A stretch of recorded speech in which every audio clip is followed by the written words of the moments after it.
kababayan, bagamat subok na sa ikrisat sa India, ang Asia peanuts, ito ay pinag-ukulan pa rin ng panahon ng CDR sa mga palasubukan sa Cagayan Valley.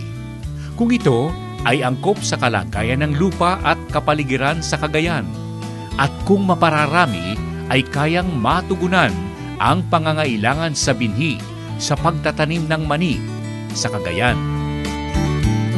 At sa tulong ng Bureau of Agricultural Research, pinalawak ng CVARC ang suportang nais nilang ipaabot sa mga magsasaka at makinabang sa pagtatanim ng Asia peanuts. At naipaliwanag ng project leader ng nasabing uri ng mani ang kanilang misyon at pananaw para sa kinabukasan at kaunlaran ng pananakahan sa nasabing rehiyon. Si Ginang Rosemary Aquino ng CVARC. Okay, nakita po kasi namin na itong potential ng variety na to na makapagbigay ng mataas na ani sa ating magsasaka. Yung traditional varieties po kasi natin na traditional kasi sa BPI release variety siya, pero matagal na panahon na itinatanim ng ating magsasaka. Actually, tawag magsasaka dyan sa mga matagal na itinanim ay native varieties. Pero in fact, approved variety rin naman sila, registered variety ng Bureau of Plant Industry. Ngunit sa tagal, medyo wala pang pumalit na magandang variety na almost nag-double ang yield. Ano po? So, dati po ang yield na nakukuha, yung ani na nakukuha ng ating magsasaka ay nasa, nasa 1,000 kilos per hectare lamang. Now, when we introduce itong Asia peanut variety sa ating bansa, ito kasi ay variety ng Ikrisat India. In-introduce through Dr. William D. Dar, Director General ng Ikrisat, through DA BAR. Okay, DA BAR, ipinasa sa DACBR, kami yung first research institution na nag-test ng adaptability ng Asia in the Philippines. Ano po? Now, first trial pa lang po namin, napatunayan po namin na ang ani ay nakakaabot even up to 3 tons, 3,000 kilos per hectare. Or on the average, nasa range siya ng 2 tons to 2.5 tons per hectare. Meaning, kung 1 ton yung ating average yield before Asia, meaning nag-double almost yung yield, no? So, malaking bagay yon sa ating magsasaka.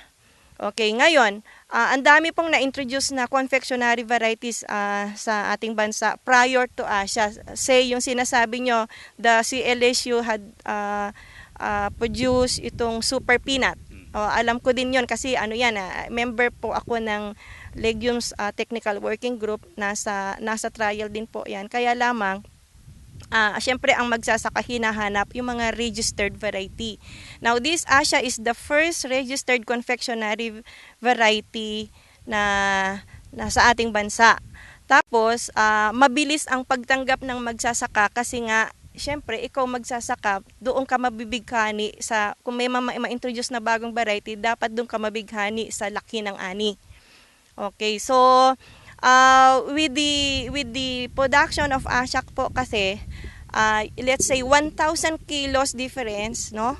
Pagka ibebenta yan ng magsasaka, let's say conservative price, let's say even 25 pesos, that's additional 25,000 gross for them. Malaki ha? Malaki. Yes, malaki.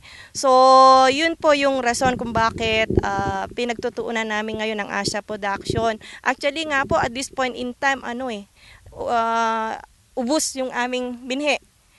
Itatanim pa lang namin, order na po yon, no? So, tingnan mo, sino nag-multiply nitong mga binhi? Kayo na rin?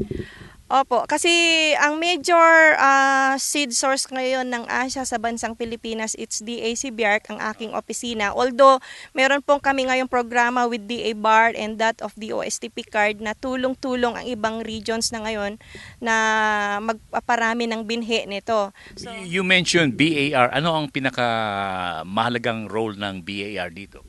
Ang Bureau of Agricultural Research kasi maliban sa sila yung nag-connect sa amin sa Ikrisat para maka-avail ng seeds nito na paparamihin sa bansang Pilipinas.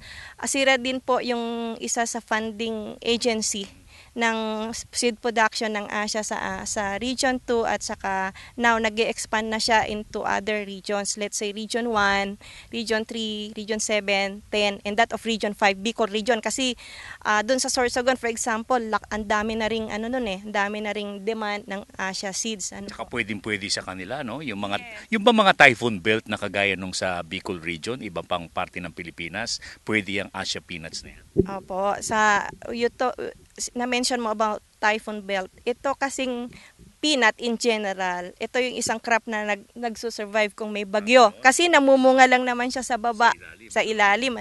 Kung nakalubog. Even pag nakalubog, i-compare mo yan sa corn, yung corn 12 hours mamamatay. 2 days nakalubog ang mani, meron pa rin yan magsusurvive. Yes, that is why, tingnan mo sa Cagayan Valley, saan nakatanim ang Asia or peanut in general, doon sa river flood prone areas, no? Sa mga areas na nalulubog. Pero nagte-take the risk ang magsasaka na gamitin yung lupa na yun kasi nga because of this, yung mataas na survival rate ng mani due to flood. Oo, tapos sa other regions, let's say nga sa Sorsogon, kita ko doon pwede siya intercrop sa Nugan.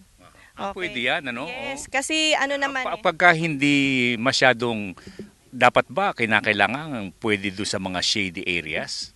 As much as possible, ina-avoid natin yung shady. Totally shady area. Yes, but partial shading, yes.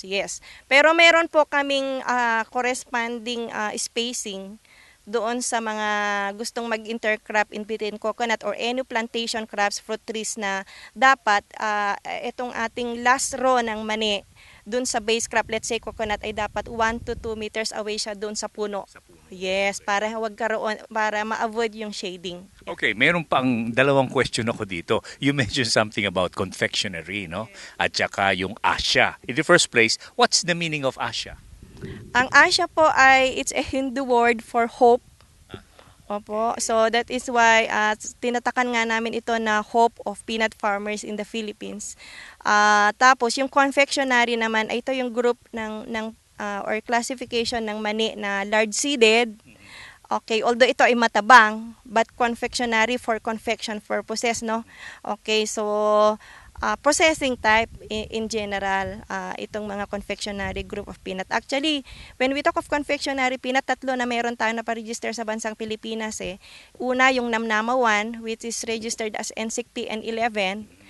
Okay, so, sumunod nun is Namnama 2, which is registered as NSIC PN14. Ito rin po, Namnama is an Ilocos term for hope. Hope din yung Namnama. Yes. Okay. Nagkataon lang yan. We don't know na darating ang Asia na ang ibig sabihin din yan hope ay din hope pala. din. Okay. So meaning, makikita natin merong enthusiasm ngayon sa part ng mga growers farmer growers ng peanut kasi nga nung dumating itong tatlong varieties na to na Namnama, naniniwala ko parang nagkaroon ng hope ulit ang magsasaka kasi mukhang dumarami ngayon ang gustong magtanim ng mani because of this introduced new high yielding varieties, especially the confectionery varieties.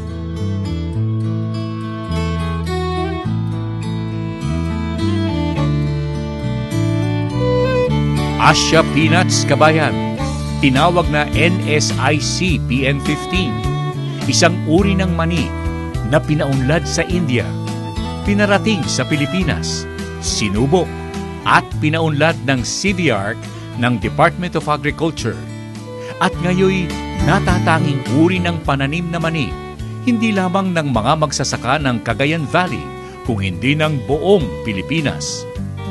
Asia Peanuts, bantayog ng pag-asa ng mga magsasaka sa Cagayan at nagbigay buhay sa pagtatanim ng mani. Sa tulong at gabay ng Bureau of Agricultural Research ng Department of Agriculture, maghahantong sa higit na malawak na pamilihan sa kinabukasan at muog ng commercialization program ng BAR. Asia Peanuts, kabayan, hatid sa inyo bilang paglilingkod bayan ng Bureau of Agricultural Research ng Department of Agriculture. Dito sa palatuntunang ating alamin.